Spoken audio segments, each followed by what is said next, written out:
All right, Shalom. First and foremost, giving all praise, glory, and honor that's due to Yahweh Bahashem, Yahweh Shai Bahashem, Chakodash. Double honor to the elders and apostles of Great Millstone who rule well.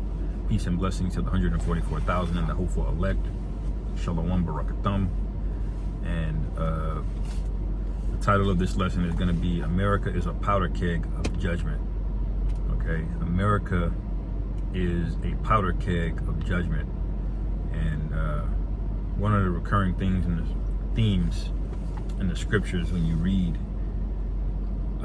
is how there's a great gathering together of all of the nations in this one area. All right, even the Israelites, it said Judah and Ephraim would be oppressed together. Okay, it said it was gonna have the a city of unwalled villages, all right, that were going to be inhabited by these people who would be drunk, you know, on different wines and philosophies. Okay, and you often hear it called Babylon. Okay, you hear it called Egypt. You hear it called various names throughout the scriptures, but ultimately this is talking about America, man. And when you read all of those precepts about Egypt, spiritually Sodom, okay, that's also known as Babylon, you know, sometimes Assyria. All right, what you find out is that the Lord has gathered a multitude of people to come here for a judgment. All right, the scriptures basically liken this place unto a giant altar. That's in Isaiah 34. Okay, and so what do you do at an altar, man? You make a sacrifice at this altar. All right, and so the sacrifice has to be for a reason, and the reason for the sacrifice is a whole heap of sin and iniquity that has basically been built up since Esau set foot here, man. None of what this guy has done on this soil has ever really been paid back. Maybe on a few here and there on an individual level, but it doesn't account for everything, man. And that's just what we know, what was recorded, you know.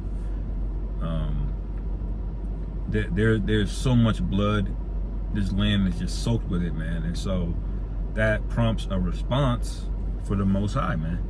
Okay, and eventually, even if it's a heathen nation, the Lord gets tired of suffering sin. That's what happened with Sodom and Gomorrah. He said, I'm gonna go down and see, because this sin is out of control, man. You know, because the Most High, usually he takes the side that he doesn't care if the heathen live or die, you know, but he focuses on Israel, you know, but he doesn't want the earth and them to destroy themselves entirely, because they're our inheritance, you know. It's like a old car, man, that starts to rust. You know, the car can't really do anything. It's not the end all be all of your life, but you want to take care of it to a degree where you can still use it for your benefit, man. You know, but these heathen over here in America, their sins have gotten completely out of control and out of whack, man. This is Jeremiah chapter 30, okay, starting at verse 12. It says, for thus saith the Lord Yahweh, thy bruise is incurable and thy wound is grievous. All right, there is none to plead thy cause. Thou mayest be bound up. Thou hast no healing medicines. All right, so there's basically nobody to save us here, because this altar that we're in America, it's really twofold. It's a prison as well. It's one side is it's designed to serve as the punishment for the children of Israel, okay, who went off repeatedly, and the other side of it is to be a gathering place for the wicked, man. All right, for the example of what not to do and the consequences thereof that come with it, man. In other words, if you cross the Most High, all right, you're going to be dealt with in a cataclysmic manner. All right, and it says, verse 14, all thy lovers have forgotten thee, they seek thee not, for I have wounded thee with the wound of an enemy. All right, with chastisement of a cruel one, for the multitude of thine iniquity. All right, because we have had so much wickedness going on, over and over and over again, man. And finally, the Lord just had to put us in a very brutal and hardcore slavery, all right, to punish us. Took our names, our heritage, where we basically were considered dead, for 3.5 centuries, man.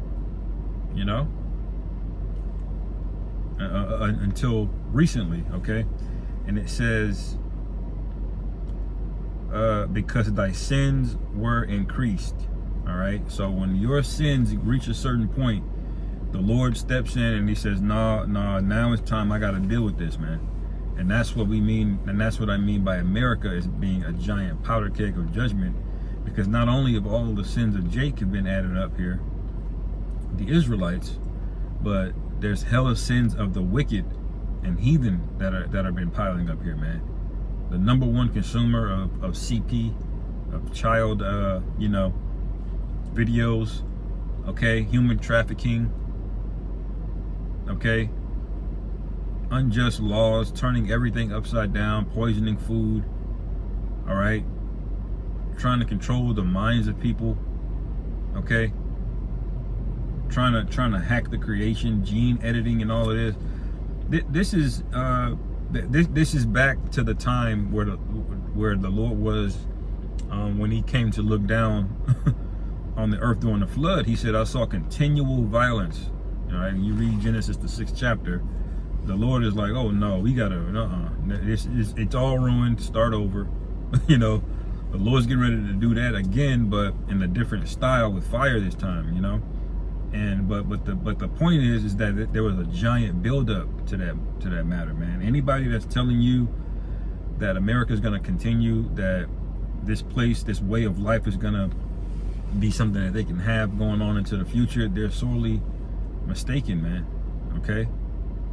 And a lot of people know they can't wrap their minds around it. They can't pull themselves to believe it because it's just so much of a bitter thing to swallow, man. Wait a minute.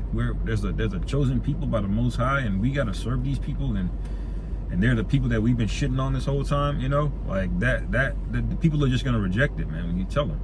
People are gonna be in cognitive dissonance even when the plagues hit. All right. Let me go over, maybe was it in Jeremiah 51 real quick? Salakia.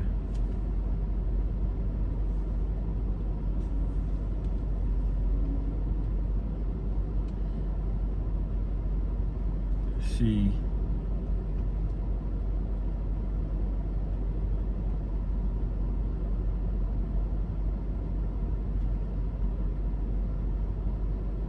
I forgot where it says sin.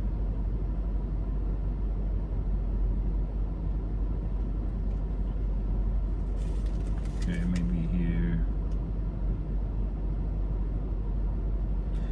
This is Jeremiah 51 and 8. It says, Babylon is suddenly fallen and destroyed. Howl for her, take balm for her pain, if so be she may be healed. All right, now we know this is being facetious, because there's not going to be any healing when these missiles hit. This is going to be a wrap here, okay? And it says, verse 9, we would have healed Babylon, but she is not healed. Forsake her, and let us go every one into his own country, for her judgment reacheth unto heaven, and is lifted even to the skies. All right, so just like the sins have reached up to the heavens, okay, the judgment is going to reach up to the heavens. The scriptures say there's going to be a smoke going up forever, man. Not meaning for all of eternity, but for basically a very, very, very long period of time, man.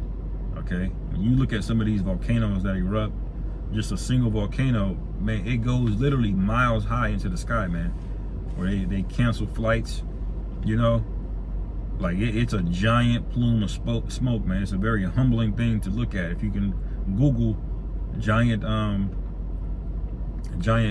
clouds from volcanoes, something along those lines, to see what I'm talking about. But just imagine that, but not just the size of one volcano. A volcano is not even close to the size of Rhode Island, man. There's gonna be one from the entire United States, man. Texas, everything, man. All right. Now imagine how huge that's going to be, man. Okay. So that's how much wickedness is going on here. You know, just trying to paint the picture so Jay can see how angry the Lord is, man. Because if you don't get it and you don't see how angry the Lord is, you're actually, I'm gonna just get it. Let me go to Revelation, because that further proves my point, and I'll end it there. You have to let it sink in, the anger of the Lord, okay? And how he's built this place up for a destruction, and the only way out is through the straight gate, being a man of the Lord, or a woman that's attached to a man of the Lord, part of his household. All right, that's the only way out. Okay, this is Revelation chapter 18.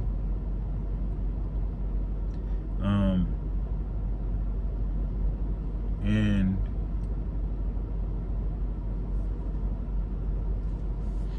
let me see. Sorry, verse 4. And I heard another cry, Salakia, and I heard another voice from heaven, saying, "Come out of her, my people, that ye be not partakers of her sins, and that ye receive not of her plagues." If the Lord saw fit to have that written down, to come out of her, that means it's serious, man. All right, this thing is deadly serious. Okay, and these plagues are not, they're going to be unimaginable, man. Okay, they're not something that you want to be anywhere near. Okay, and we're going to be near them in proximity, because we'll be here in America, but we're going to be insulated from through the protection, through that standard, okay, of Yahweh Bashim Yahweh Shai. All right, and it says, verse 5, "For her sins have reached unto heaven, and the Most High hath remembered her iniquities." All right, so these people thinking that they're gonna just go on and they can just dump plastics in the ocean and cut down trees and set shit on fire and have, you know, underage individuals, you know, mutilate themselves to say that they're the opposite of what the Most High created them. And y'all think this is just gonna go on and go on and go on, and the Lord ain't gonna do nothing. But I'm telling you right now, the Lord has already written that he's gonna do something, okay? And we don't care how tired you get of us telling you this, man. We are to be the alarm. The alarm doesn't sound like jazz music, okay? It says something abrasive over and over and over again, because the point is to come out of it, man, okay? It says, "Reward her even as she rewarded you, and double unto her, and double unto her, double according to her works." All right, now we just talked about the works, how the sins have reached up into heaven. All right, now if the sins reached up to heaven and the Lord is saying pay it back double, okay, this should put things in perspective. The Lord is furious, man. All right, and for you to be able to just walk around and fear the Lord, the only way that you can not fear the Lord knowing this is that the Lord has blinded you, man. Okay, and you need to move accordingly. Okay, and it says, verse 7, "How much she hath glorified herself and lived deliciously, so much torment and sorrow give her," man. And how many of these people are living a good life, man? You know, using money they don't have on credit card debt, buying shit they don't need. People don't even have to deal with the elements for more than 10 minutes a day. It doesn't matter how cold it is outside.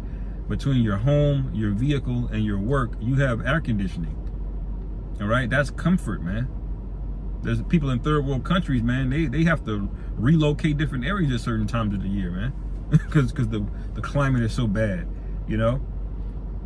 And it says, "And she shall be utterly burned with fire, for strong is the Lord Yahweh Bashim Yahweh Shai, who judgeth her," man.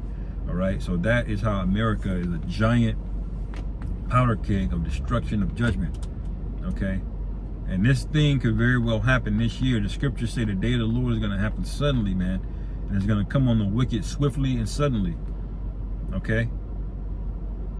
So the Lord is only going to see two types of individuals in that day: the ones that sighed and cried, and the ones that didn't. And if you didn't, you're gonna be filed into the wicked category bucket, man. Okay? And so you know what comes along with that, man. So Lord willing, this is edifying. Call for Lord Yahweh Bashim Yahweh Shai. Bashim Rachapadash. Shalom.